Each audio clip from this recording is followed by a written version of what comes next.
He said that the hallmark of his early strategy was to go for a lot of fianchetto positions. And a lot of what he called, I think, undefined pawn structures. Which makes perfect sense, right? Because what he was trying to exploit is Deep Blue's myopia. It's sort of, you can think of a computer of that time. It calculated very far, but it was still sort of short-sighted in a certain sense. And the more complexity you add to the pawn structure, the more the chance that the computer is not able to perceive some sort of detail way down a line, down the course of variation. But not to belabor the point. So bishop g4, king's Indian attack. He goes b3, and already Kasparov is facing Deep Blue with a decision. Bishop takes f3 is a move, and that does double white's pawns, but it gives white the 2-bishop advantage. And even now, computers, I think, don't love to give up the 2-bishop advantage. Even though, this is a decent line for black. I've played like this with white. It's a very unbalanced position, which again plays into what Kasparov is trying to do.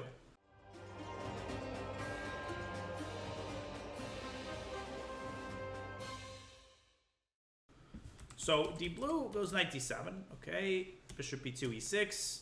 It doesn't fall for the bait. It doesn't take on f3, Kasparov develops. And Deep Blue actually plays sort of a Slav system. I don't know if Deep Blue had book. I don't think so, but it might have. Anyways, this isn't a very theoretical line. It's a double fianchetto ready, or king's Indian attack. Bishop d6. You can see Deep Blue making all the correct Slav moves, h3, bishop h5, and e3 again. Very restrained. He's not playing for an advantage. He's simply keeping the flexibility of his position. So a move like e4 would have been more conventional, but it would have been a little bit more defined. I don't know if I'm making sense. A move like e3, and let's check the reference to see what is actually the most popular. So e4, 159 games. e3 has only been played 4 times, including Kasparov's game. 5 times. So it's an extremely rare move. It's not a particularly good one, but it does toss the ball back into Deep Blue's court. But I think that one breakthrough Deep Blue made, and I don't know anything about the programming, I can only judge by the chess, is that Deep Blue, it didn't fall for any of the bait. It made a lot of these healthy positional moves, and it forced Kasparov, it tossed the ball right back into Kasparov's court. h6. h6. Just improving its position, creating a hole for the bishop. Kasparov goes queen e1 and unpins himself. Deep Blue responds with queen to a5, deploying the queen and preparing the move bishop a3. Now, it should be obvious to you that it is very undesirable for white to trade dark squared bishops. That would expose not only the holes in white's position, such as b2, c3, but it would also take the sting out of any potential kingside attack, of which the bishop could be considered to be the general. So how does white actually stop bishop a3? And this is a good move to know.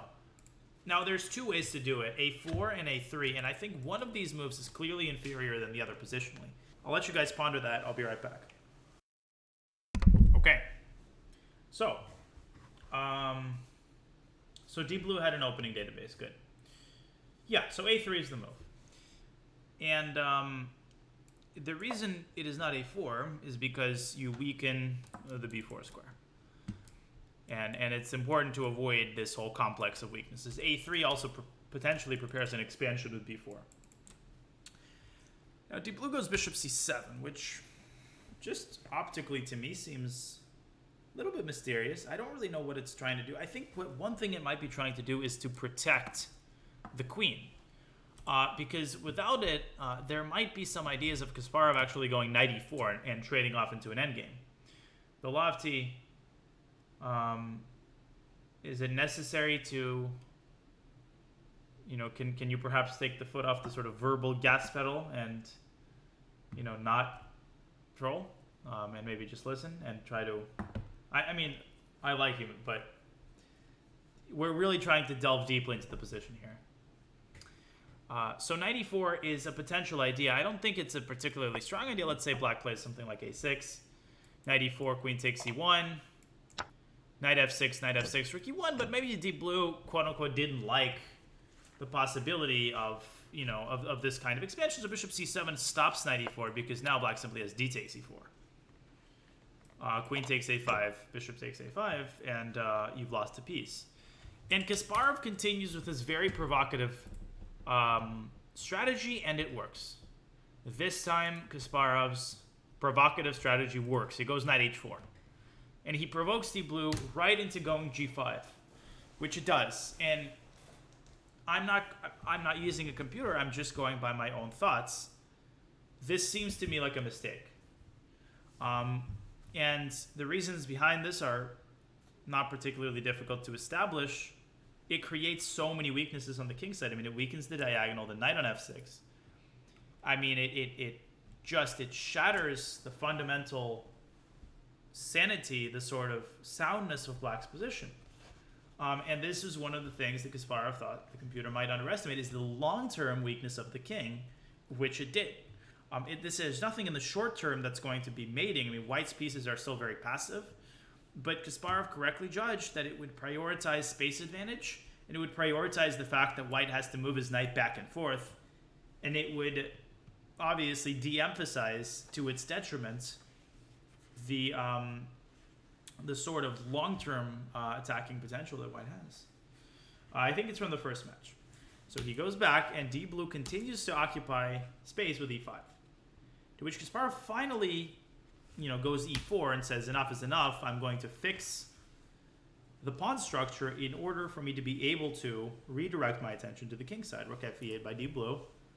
And Kasparov with another very cagey kind of move, knight h2. Now, the reason behind this move is not hard to establish. The knight from h2 has several possibilities. We've talked about this in the last game, right? You could go to a quote-unquote passive square, but it could be like flying into Frankfurt Airport, right? The city that you're flying through doesn't itself have to be a tourist destination, but you could be going to see the freaking Eiffel Tower. The knight is going to see the Eiffel Tower, but you got to fly through Frankfurt, right? It might go to g4, it might go to f1 and e3, but the fact that it sits on h2 right now is not that important. And I think the GMs are very good at realizing this, by the way.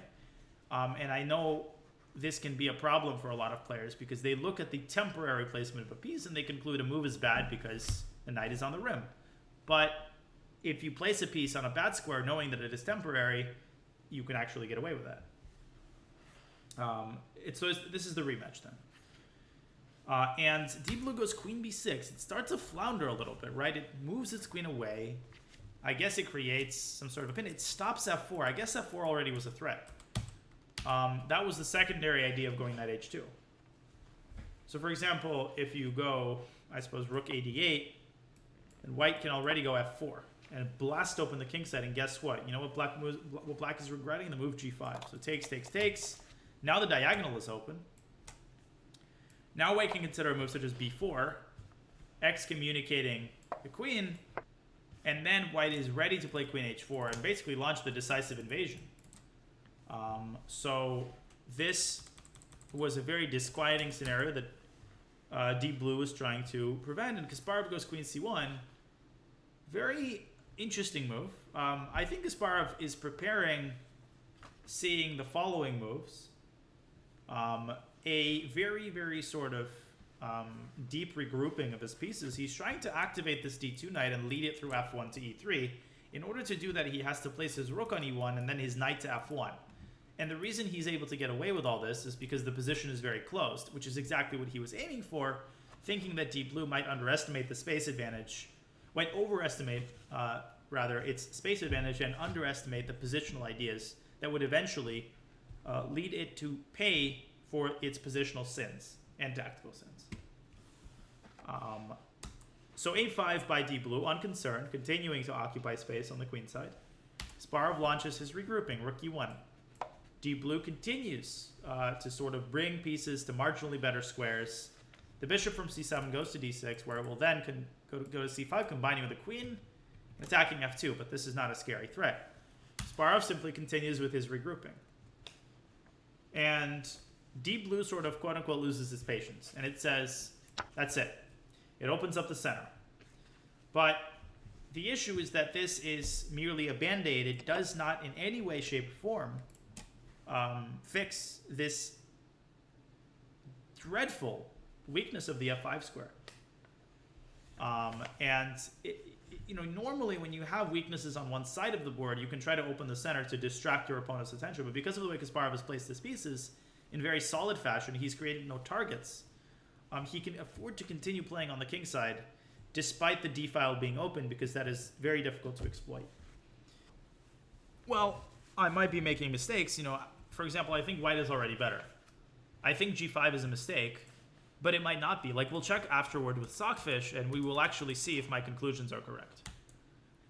So, d blue goes bishop c5, Kasparov goes knight e3, and d blue goes rook a8. So it's can't he plug the f6 square by rerouting the knight on the bishop? What specific do you mean? What specifically? What moves? Like bishop g6?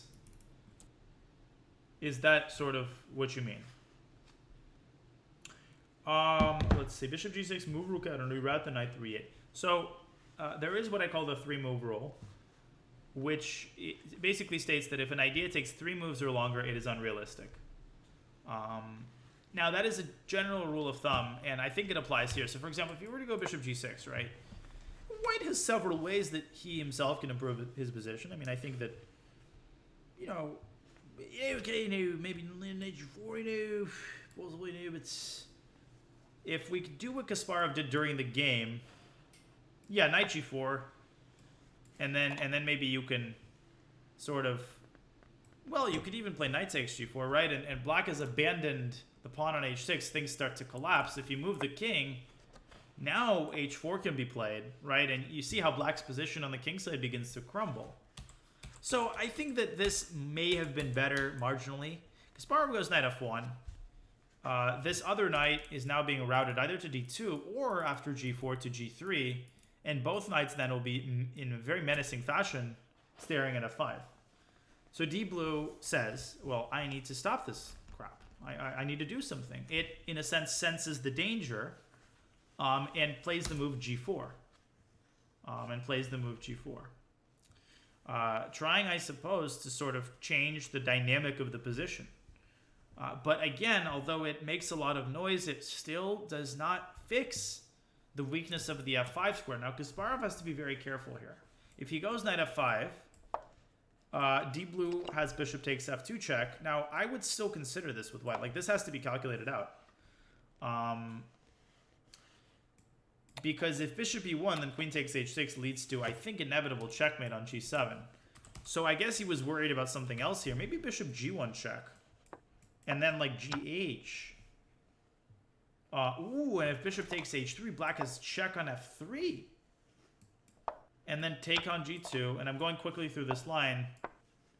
But this is not mate because the knight is defending that square. So, but still, I mean, this does look extremely menacing. And I suppose he was worried about that, and he decided to take on g4. Now Kasparov actually plays what I think is a brilliant move.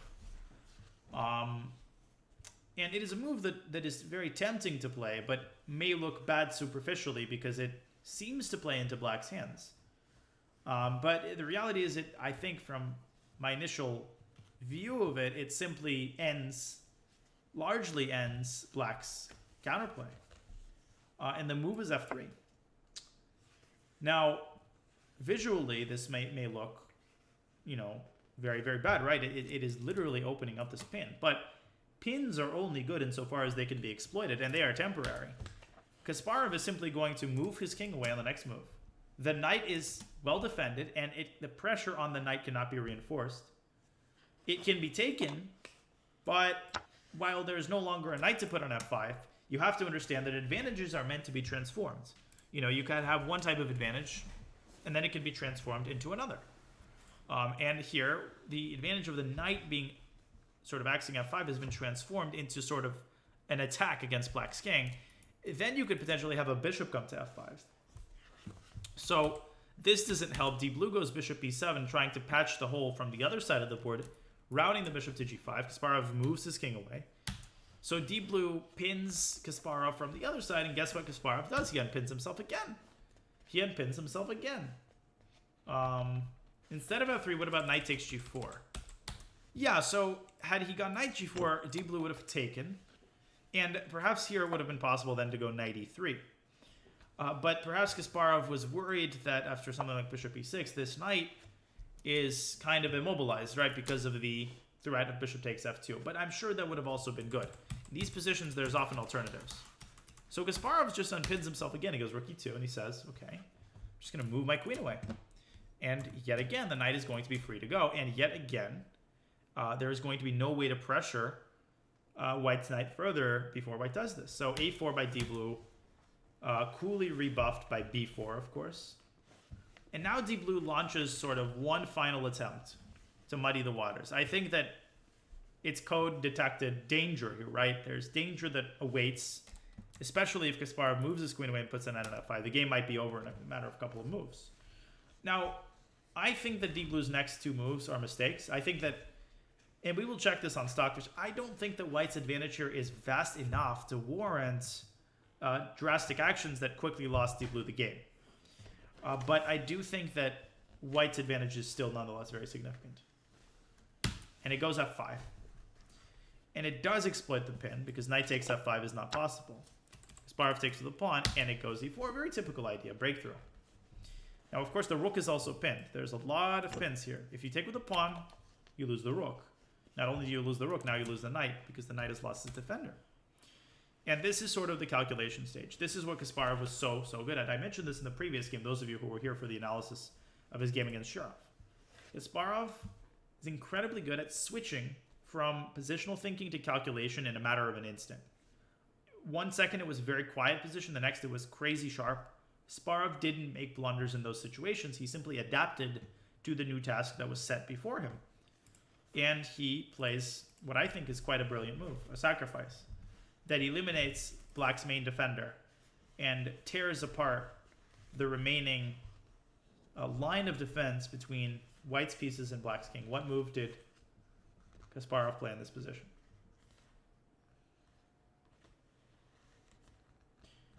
Wizard, but I hope that my explanations are at least partially helping you kind of somewhat appreciate it. But I get what you're saying. F4, indeed, very nice. You guys are good. You guys all deserve subs.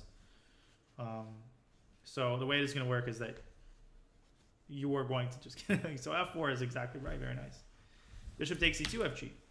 And with the dark squared bishop eliminated, look at this guy. Remember what I said about it? Remember when Kasparov went a3 in order to stop it from being exchanged? Well, now he's reaping the rewards. It's operating uncontested. Look at Black's king. Look at the pawns. If you play hg, I feel like knight g4 perhaps even might be devastating. Although here you can go e3 to try to close the gate. Ah, I see. Oh, this is brilliant. So you don't go knight g4. You do the same thing, but you do it with tempo. What does Kasparov do in the event of hg? Amazing idea by Kasparov. Amazing idea by Kasparov here. Amazing idea. I mean, yeah, Orwell, very nice. Knight c5. Attack the queen. If you take the queen, boom. Knight c4 should also do the trick. I think it's the same thing. So this is why Kasparov was so freaking good. I don't think there was a difference, but we'll check. D Blue goes 95, intercepting the bishop. Kasparov goes g6, saving the pawn. Look at his passers now. Bishop f3. D Blue trying to sort of, you know, it's trying to create some sort of intrigue. Yeah, no, I totally get it, Wizard. And even for me, Wizard, it's very difficult to appreciate the master. I have to be fully engaged. And I'm probably wrong on many counts. So bishop c3 by Kasparov. Why does he do this? What is the function of this move? I think that he's just trying to understand this move, bishop c3. Why didn't he do something like queen e1 immediately?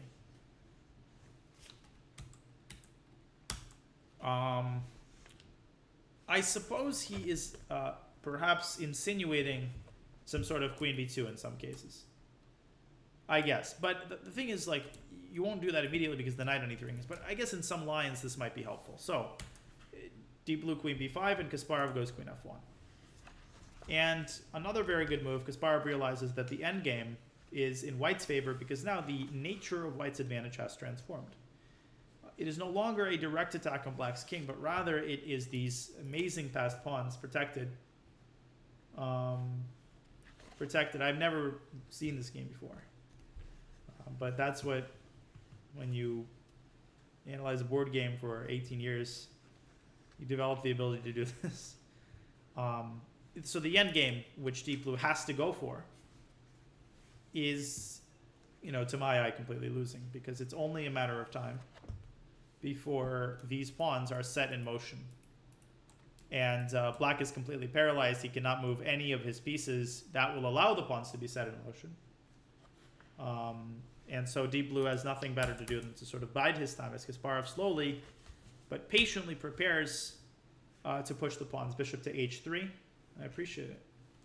King f2, bringing the king in. And now g4, exploiting the pin that Deep Blue has just walked into. It may look like an impasse, but I think that Kasparov, had Deep Blue not done this, it's almost Zugzwang. Perhaps Kasparov would have prepared g4 by going rook g1 and then g4. But Deep Blue walks into the pin. Now if he take, there's bishop g4, and of course, the end of this line that I cannot take. King h6, rook g1. We have a mass trade on g4, and finally these pawns are free to roll, supported as they are by the bishop and the rook. f6, 7. Now the transmitter of the moves decided that further resistance was futile. Deep Blue resigned because g8, queen is being threatened, as is f7. The pawn on e4 is easily limited by the king and the bishop. So that is how Kasparov won the first game in the rematch against Deep Blue. A very rich game. Now let us check with Stockfish and see if indeed the several critical points that we sort of conceptualized are indeed correct. Now here's the thing. g5, first moment that we needed to check with Mr. Stockfish. Move 13 g5 is actually one of the top moves. So it's not the top move, but it is one of the top moves. It keeps equality according to Stockfish. So I'm sort of going to superficially see where the mistake was. So both sides playing well. White maintaining an edge. Still equal. g4. g4 is plus minus immediately. H takes g4. Yeah, that's good. So it's saying that after bishop g6, and Wizard, you were absolutely correct. Baz with the sub, that's what we're talking about. Black is fine, and indeed that is the correct idea, to simply hold together the f5 square. Deep Blue kind of panicked too early. And here, the advantage is not huge, but it's like significant. And this is correct, actually, by Deep Blue. Wow! Deep Blue was really good. So this is equal according to Stockfish. But it's like fluctuating. So I actually think maybe white is...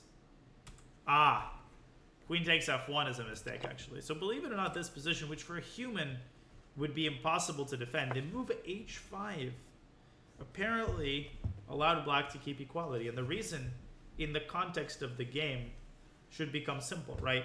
You're preventing g4. You are preventing g4. Gary made some inaccuracies. And without g4, you will not be able to clear the cobweb, so to speak. Now, there's a crazy line Stockfish gives that gives you a sense of how insane, this whole business is. f6, knight takes... I mean, look at this. King f8, fearlessly giving up one of the rooks. And now they fizzle out into a chaotic endgame, which is equal according to Stockfish. So queen takes f1 actually was the decisive mistake, technically speaking. So I don't think we were necessarily wrong. I think that Deep Blue set itself up for failure by weakening that square.